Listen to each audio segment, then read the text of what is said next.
오늘의 성경 말씀은 마태복음 16장 1절에서 12절입니다. 바리새파 사람들과 사두개파 사람들이 와서 예수를 시험하느라고 하늘로부터 내리는 표정을 자기들에게 보여달라고 요청하였다. 예수께서 그들에게 말씀하셨다.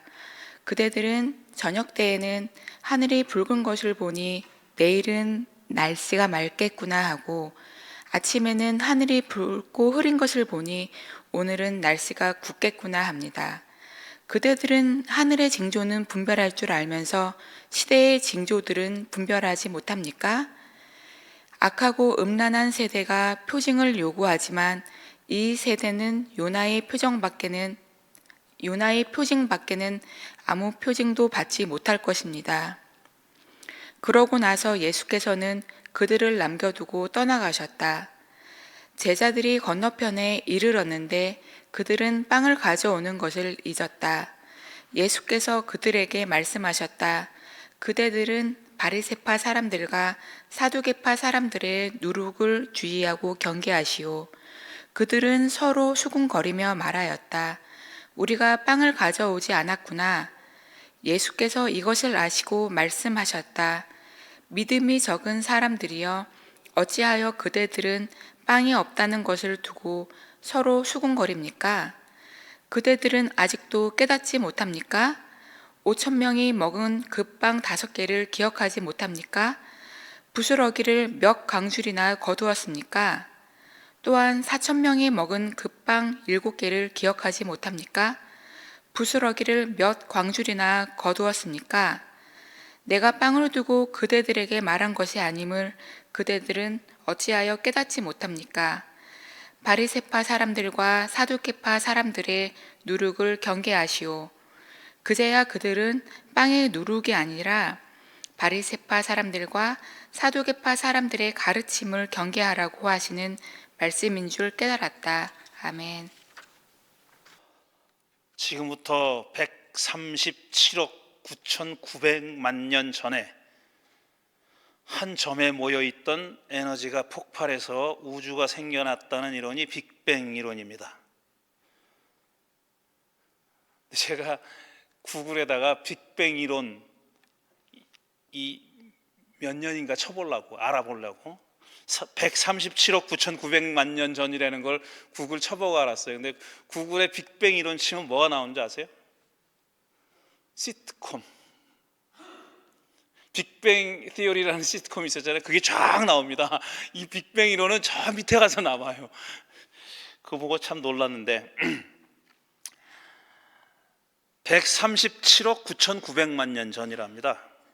그런데 그로부터 약 90억 년 후인 45억 년 전에, 지금으로부터 45억 년 전에 태양계와 지구가 만들어졌습니다. 제가 약 90억 년 전이라고, 90억 년 후라고 얘기했잖아요. 빅뱅 이론보다 90억 년 후인데 이게 45억 년과 137억 9,900만 년 사이에 90억 년이 아니에요. 정확하게 계산하면 더 복잡합니다. 그건 제가 그냥 간략하게 90억 년이라고 얘기한 건데, 근데 우수리를 다 떼낸 거잖아요. 근데 그 우수리가 몇 년이냐면 몇 천만 년이에요. 우수리가. 제가 간략하게 얘기하느라고 90억 년 지난 다음이라고 얘기했는데 그 우수리가, 떼어낸 우수리가 몇 천만 년이에요. 이게 얼마나 큰 숫자입니까? 또 그렇게 태양계와 지구가 되고 나서 7억 년이 지난 후에, 그러니까 지금부터 38억 년 전입니다. 지금부터 계산하면 38억 년 전에 이 지구라는 행성에 생명체가 탄생합니다. 살아있는 생명체가 그때 만들어진 거예요.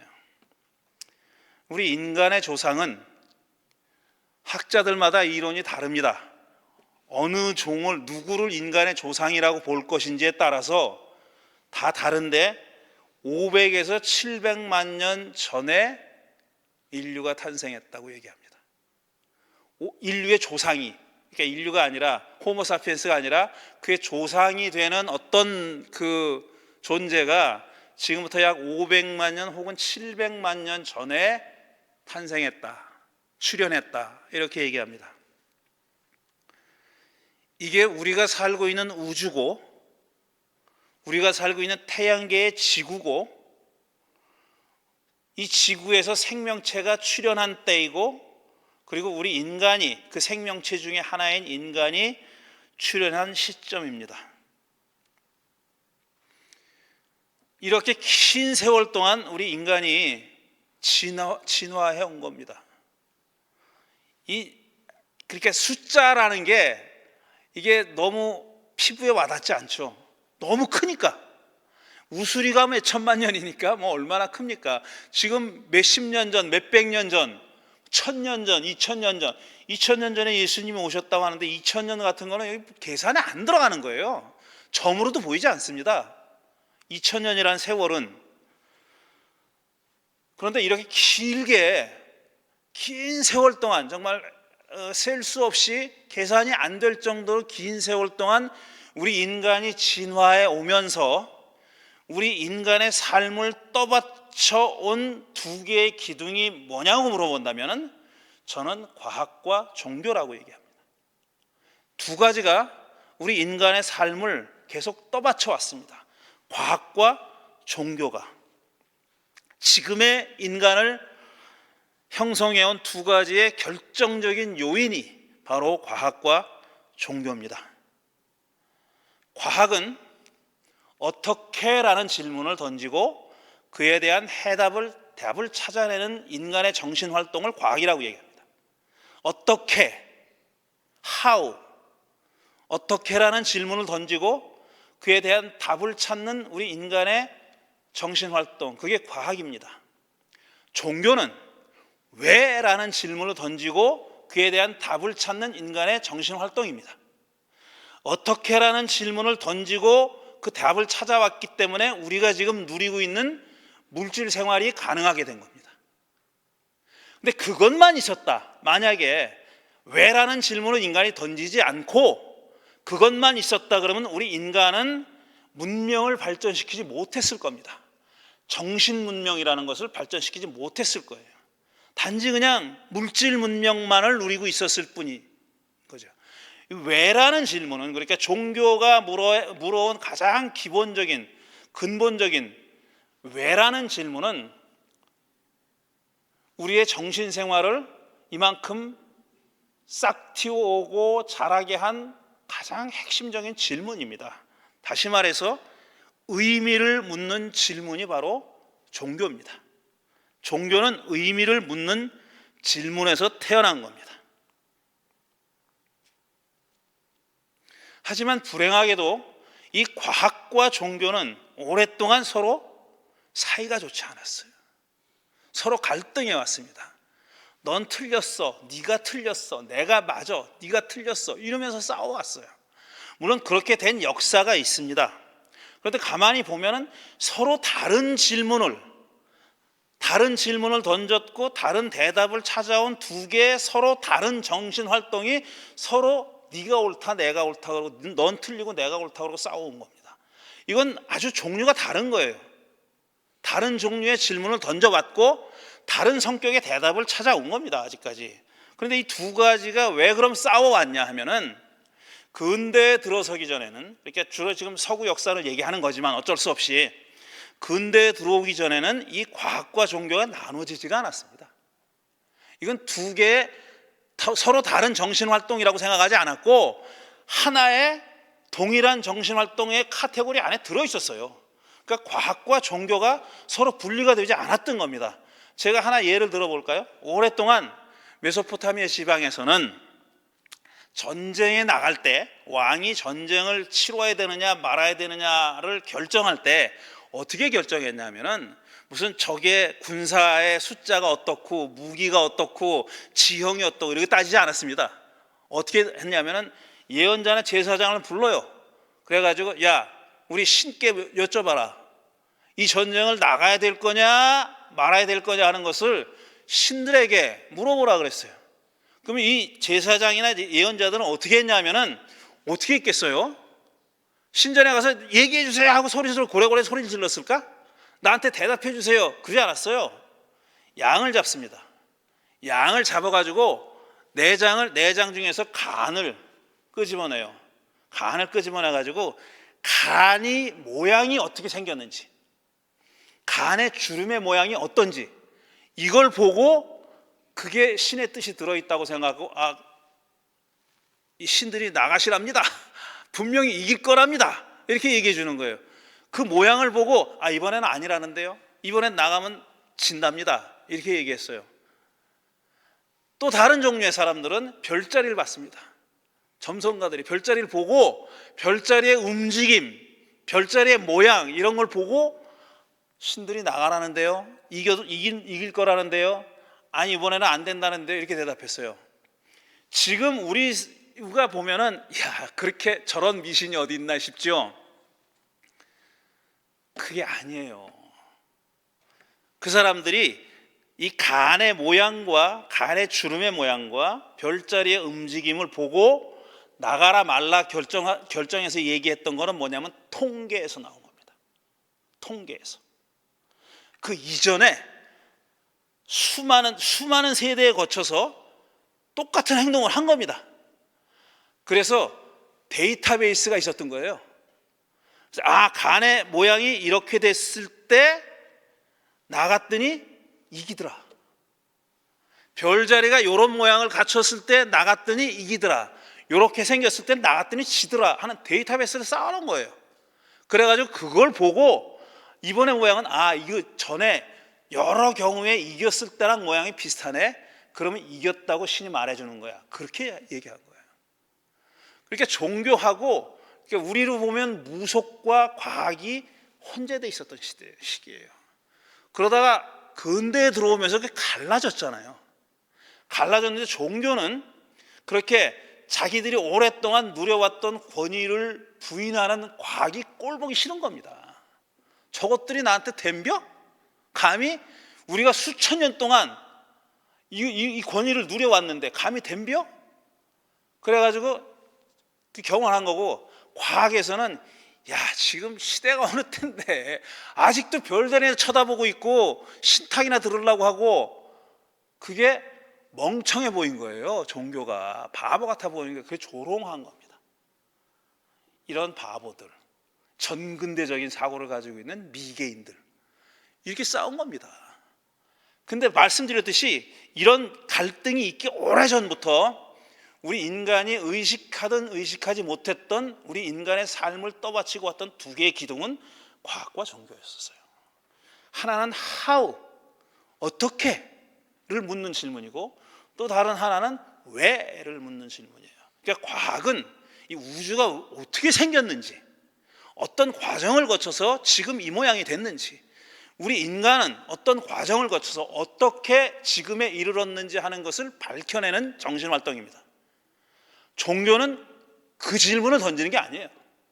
종교가 그 질문에 대해서 틀리네 맞네 하는 게 잘못된 겁니다. 종교는 뭐냐면 왜 세상은 있지? 나는 왜 있지? 이거예요. 그건 과학이 답할 수 없는 문제입니다. 과학이 답할 수 없는 문제고, 지금 사이비 종교인들이 얼마나 많아요. 우리 한국에서 많이 보잖아요. 사이비 종교인들, 수염 기르고 다니는 놈들. 수염만 기르면 다 도산 줄 아나 봐. 그러니까 그런 사람들이 너무 많고 그 추종하는 작자들이 또 많잖아요. 그 사이비 종교인들 아닙니까 그게. 그리고 사이비 종교인들을 가만히 보고 눈 감는 자들도 또 사이비 종교인들이에요. 아주 거대 개신교 교단의 그 유명하신 양반들, 자기들이 손 얹어서 기도하면 뭐가 다 이루어진다고 착각하는 양반들이 가만히 있어. 수염 기른 자들이 이렇게 행세하고 다니는데 입 꾹 다물고 가만히 있잖아요. 이게 다 사이비 종교인들이에요. 사이비 과학자도 있습니다. 사이비 과학자 무슨 점치고 이런 사람 얘기하는 거 아니에요. 사주 보고 팔자 보고 이런 얘기하는 사람 아니고, 제가 말씀드린 사이비 과학자는 뭐냐면은 왜라는 질문을 무시하는 사람들, 왜라는 질문을 추구하고 그에 대한 답을 찾으려고 애쓰는 사람들의 정신활동을 무시하는 사람들은 사이비 과학자들입니다. 그건 자기들이 하는 일이 다 한 줄 알아. 그건 그렇지 않아요. 이건 양쪽이 다 문제가 있는 겁니다.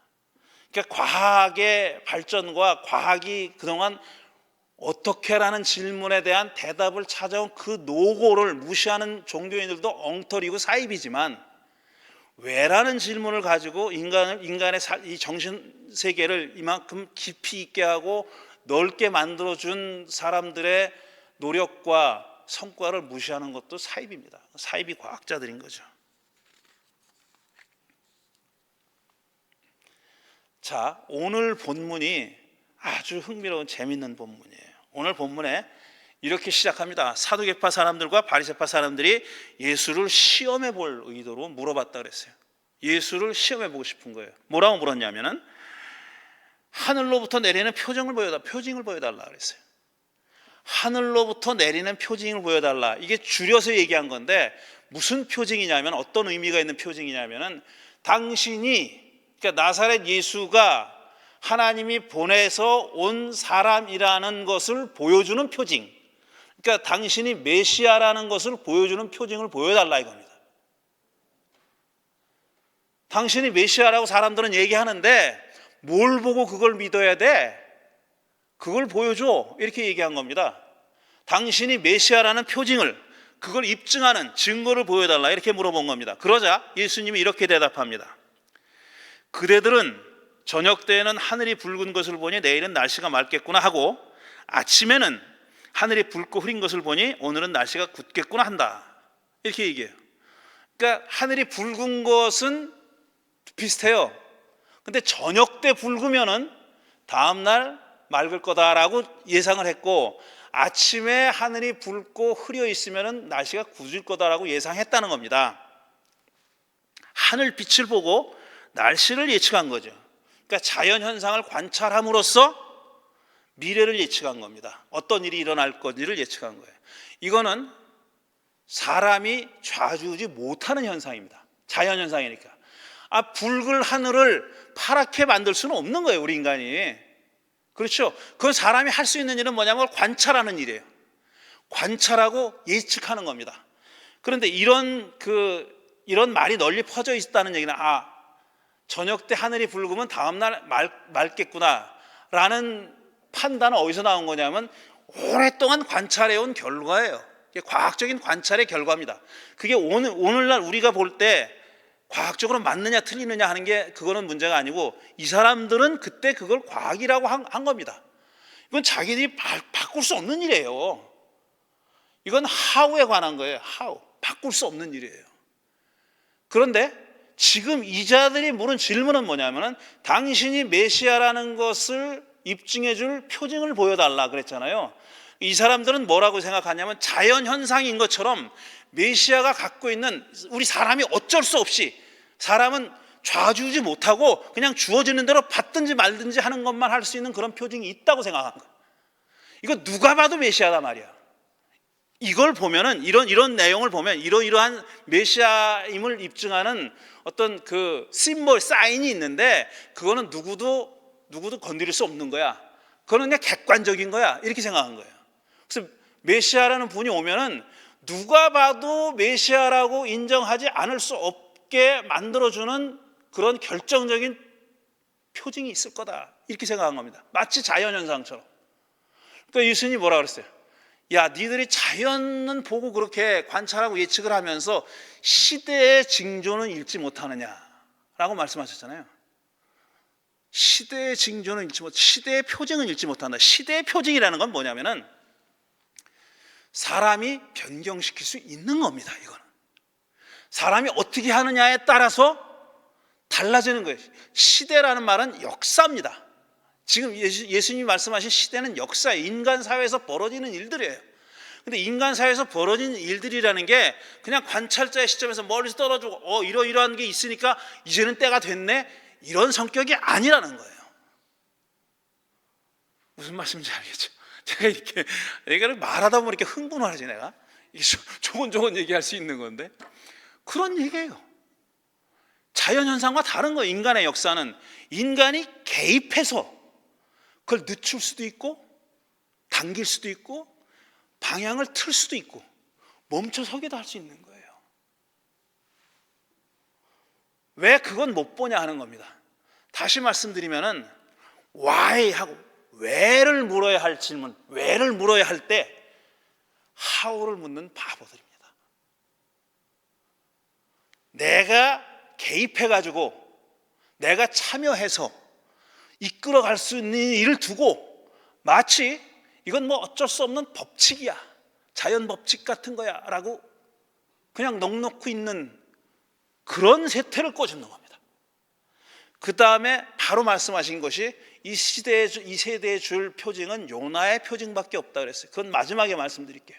그 다음에 이제 이런 바리새파 사람들과 사두개파 사람들만 예수를 시험하려고 이런 멍청한 질문을 했느냐? 그게 아니에요. 예수의 제자들도 우리가 빵을 안 갖고 왔네? 이런 얘기를 했다는 거예요. 걱정이 돼가지고 빵을 안 갖고 왔네. 그러니까 예수님이 아이고 왜 빵 얘기를 하쇼? 왜 빵 얘기를 하쇼? 오병이어로 5,000명 먹은 걸 안 봤어? 당신? 4,000명 먹인 걸 모르어? 그게 빵 얘기입니까? 이렇게 얘기한 거예요. 사람들은 오랫동안 이렇게 얘기해서 소위 정통 기독교인들이라는 게 이 기적이 일어났단 말이야. 오병이어로 5,000명을 분명히 먹었어. 분명히 예수님이 기적을 일으켜가지고 뻥튀기를 해가지고 5,000명이 배불리 먹은 거야. 이거 안 믿으면 다 니들 사입이야, 가짜야. 이래 왔어요. 아직까지. 예수님 지금 하신 말씀은 그건 자연현상이 아니라는 거예요.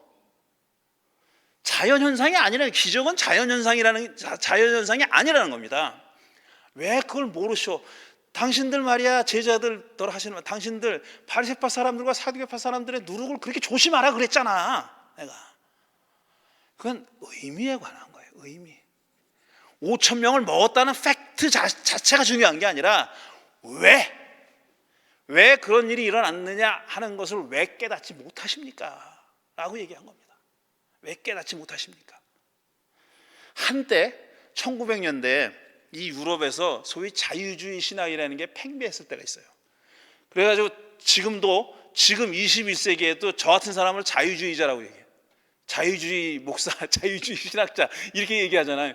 그거 다 2세기 전 얘기입니다. 200년 전 얘기인데, 그때 자유주의 신학을 했던 사람들이 유럽에서 어떤 주장을 했냐면, 오병이어 그거 자연적으로 이렇게 뻥튀기 된 게 아니다 라면서 뭐라고 설명했는 줄 아십니까? 이렇게 설명했어요. 어떤 한 작은 애가 오병이어를 갖고 왔잖아요. 떡 5덩어리와 물고기 2마리를 예수님 앞에 내왔잖아요. 이거밖에 없다고. 제자들은 걱정했죠. 야, 이게 200데나리온 있어도 이 사람 다 못 먹이는데, 막 걱정하고 있는데, 어떤 조그만 아이가 자기가 도시락으로 갖고 온 걸 내놓은 거예요. 근데 자유주의자를 뭐라고 얘기했습니까? 그때 많은 어른들이 야, 저 꼬마가 저렇게 내놓는 걸 보고 꼬부쳐놨던 자기 도시락을 다 내놨다 이거야. 그래가지고 넉넉히 나눠 먹고 12광주리를 남은 걸 거둬들였다. 이게 기적이다 이렇게 얘기했어요. 그런 자유주의자들을 교회에서 소위 정통신학자들이 얼마나 쌍욕을 했는 줄 아세요? 저것들 믿음도 없는 것들 말이야, 저렇게 합리주의적으로 해석한다고 그렇게 욕을 했어요. 저는 이 두 해석 중에 뭐가 맞다라고 말씀드리는 게 아니에요. 지금 두 해석은 이 기적을 바라보는 눈이 다른 겁니다. 정통주의자들은 소위 거기서 how를 물은 거예요. 어떻게 뻥튀기를 했을까? 그건 예수님이니까 했지, 이렇게 얘기한 거예요. 예수님만 못하는 게 없으니까 그렇게 얘기한 거예요. 근데 자유주의자들은 드러내놓고 얘기 안 했지만 의미를 얘기한 겁니다. 왜? 라는 질문을 한 거예요. 왜? 어떻게가 아니라 사실은 어떻게는 마치 다른 사람들도 다 꼼수로 도시락을 꺼냈다라는 게 how지만, 그건 how가 아니라 사람의 마음을 움직였다는 얘기 아니에요. 그거는 왜라는 질문에 대한 대답을 나름대로 내놓은 겁니다.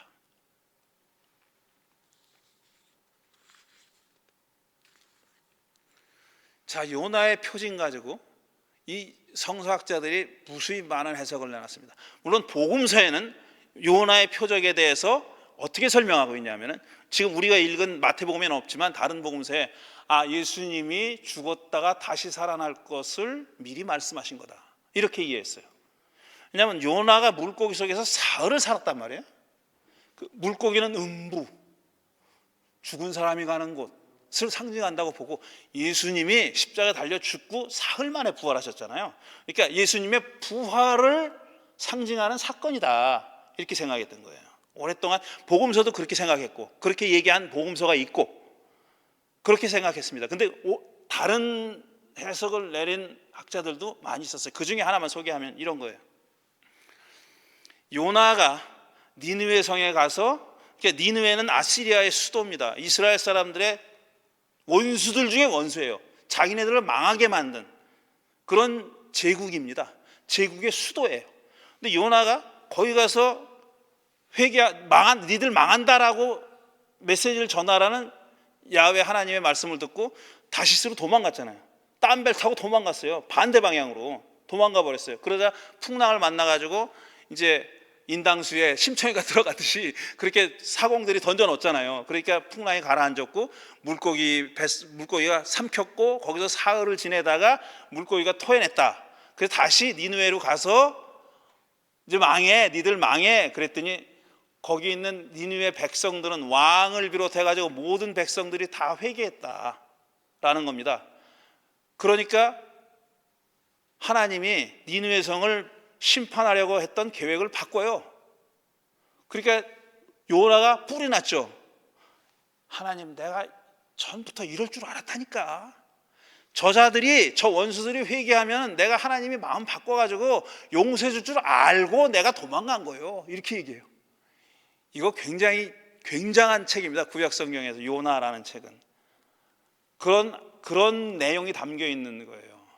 그러니까 지금 다른 학자들은 부활을 얘기한 게 아니라, 부활을 미리 보여주는 그런 상징적인 얘기가 아니라, 그렇게 참여하면은 하나님이 뜻을 바꾼다라는 사실을 말하려고 요나의 표징밖에 보여줄 게 없다라고. 그러니까 유대인들을 야단친 겁니다.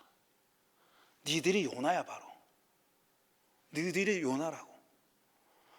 가랬는데 안 가고 도망갔지. 그 다음에 사람들은 하나님의 긍휼 마음이, 사랑하는 마음이 솟아올라 가지고 심판하려던 자들을 구원해 주니까, 너 뿔났잖아 임마 지금, 이렇게 얘기하는 거예요. 그런 내용이다. 지금 바리새파 사두개파 사람들이 와서 징조를 묻고 했던 것에 대해서 예수님이 그렇게 비판한 거다, 이렇게 얘기하는 겁니다.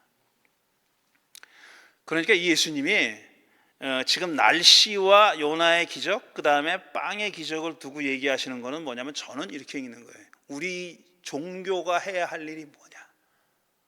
종교가 해야 할 일은 우리의 삶의 의미에 대한, 암만 좋은 대답을 내놔도 부족한 그 삶의 의미에 대한 답을 우리 인류를 향해 내놓는 것이 종교가 할 일입니다. 그걸 받아들이고 안 받아들이고는 우리가 어쩔 수 없는 일이에요. 그건 우리가 할 수 있는 일이 아니에요. 거기에 동조하는 사람은 그 계열에 합류할 것이고, 동조하지 못하는 사람은 다른 걸 찾겠죠. 또 종교라는 것은 의미에 대한 탐색입니다. 그러다가 우리 인류가 긴 진화의 역사에서 아주 초기부터 그 행동을 한 겁니다. 우리 인간들은. 그러니까 옛날에 석기 시대 때 어떤 그 동굴에 그려져 있던 그림 같은 것들 보잖아요. 그러면 거기 종교적인 내용이 담겨 있어요. 종교적인 내용이 담겨 있다고. 거기 무슨 제사를 드리다 이런 얘기가 아니라 자기들의 삶의 의미를 묻는 그런 내용들이 그 안에 포함되어 있습니다. 고대인들이 남긴 그런 많은 그 유물들, 유품들을 보면은 그들이 자기들의 삶의 의미, 나는 여기 왜 있지? 나는 뭐지? 우린 다 뭐지? 우린 어떻게 살아야 하지? 라는 질문에 대한 그들의 그 답을 찾으려 했던 그 노력이 거기 포함되어 있는 겁니다. 아주 오랫동안 그렇게 해왔어요. 제가 또 자유주의가 아니라 또 엉뚱하다는 말을 들을 각오를 하고 말씀드리는데, 사람들은 오랫동안, 그러니까 그들이 신을 알기 전부터 삶의 의미를 찾아왔습니다. 추구해 왔어요. 거기에 대한 답을 찾아왔어요. 그러다가 신을 만난 거예요. 그 의미를 찾는 과정에서 신을 발견한 겁니다. 그 전까지는, 신을 발견하기 전까지는 그 자기들이 삶의 의미를 찾는 것과 신과의 관련성을 알지 못했어요. 왜? 그런 걸 생각 못했으니까. 그러다가 이제 그 의미를 찾는 과정에서 신을 만난 겁니다. 신을 발견한 거예요. 발명이 아니라 발견한 거예요. 그러니까 신이 존재한다, 존재하지 않는다는 아무 의미도 없는 질문입니다. 그건 하우에 관한 질문이에요. 하우. 과학에서 할 질문이고, 과학이 또 답을 찾았다고 말할 수 없는 질문이에요. 자기가 모른다고 해서 없다고 얘기할 수 없는 질문이에요. 종교에서는 신이 있다 없다라는 질문은 바보 같은 질문이에요. 그건 바보 같은 질문이에요. 신은 물질이 아닙니다. 이렇게 있고 눈에 보이고 안 보이고 있다가 사라지고 그런 분이 아니에요. 의미를 찾다가 신을 발견했다. 신을 만나게 됐다라는 겁니다. 우리 다 그런 사람들입니다. 우리 다 그런 종교인이고 그런 사람들이죠. 저는 이렇게 된 게 돌이켜 생각하면 너무 고마워요. 누구한테 감사해야 될지 모르겠지만 좌우지간 너무 고마워. 계속 이 질문을 할 수 있게 그렇게 해준 게. 시간 많이 갔지만 제 어머니 얘기 한마디만 하면은, 오래전부터 그렇게 얘기했어요. 우리 어머니 그 유물을 보니까 서울 향림교회에서 집사 임명받은 임명장도 있더라고요. 근데 이제 나중에 권사님이 못 됐어요. 우리 어머니 다 권사님이라고 부르는데 처음에는 나 권사 아니다라는 말을 입버릇처럼 하시더라고요. 근데 나중에 이건 내가 어쩔 수 없는 거구나, 그냥 가만히 내버려 두셨는데 다 권사님이라 그래요. 우리 권사님 되신 적이 없어요, 우리 어머니는. 그리고 나중에 향림교회에서 미국에 오시기 전에 연세가 많으니까 70이 되셨잖아요. 그러니까 권사 은퇴 나이가 있거든요. 은퇴 날 넘었어 벌써 우리 어머니는. 그러니까 권사 안 되고 뭐가 됐는지 아세요? 명예 집사증이 있더라고. 우리 어머니 명예 집사증이. 그러니까 연로하신 집사님이에요. 연로하신 집사님. 근데 우리 어머니가 그 교회를 다니기 훨씬 전부터 이런 생각을 하셨다는 거예요. 야, 당신이 살아온 삶의 여정을 돌아보면은 나를 이렇게 지켜보고 계시는 분이 있다. 나를 지켜보고 계시고 나를 돌보고 계시는 분이 있다. 그분이 누군지 모르겠는데 그분이 분명히 있다 라는 생각을 오래전부터 하셨다 그래요. 다 들었죠? 우리 자녀들 다 우리 어머니의 자녀들은 귀에 못이 박히도록 많이 들은 얘기예요. 그래서 제가 지난번 최근에 낸 책에 그렇게 어머니께 바치면서 그 얘기를 쓴 건데, 그게 의미예요. 그 어머니가 그 분을 누군지 규명하려고 노력했던 그런 분은 아니에요. 근데 그렇게 나를 지켜보고 돌보시는 분이 계시기 때문에 내 삶은 어때야 할까를 나름대로 찾고 추구하고 하실 수 있는 대로 하신 거다. 저는 그렇게 생각합니다. 많은 위대한 사람들의 삶에 비하면은 별것 아닐 수 있어요.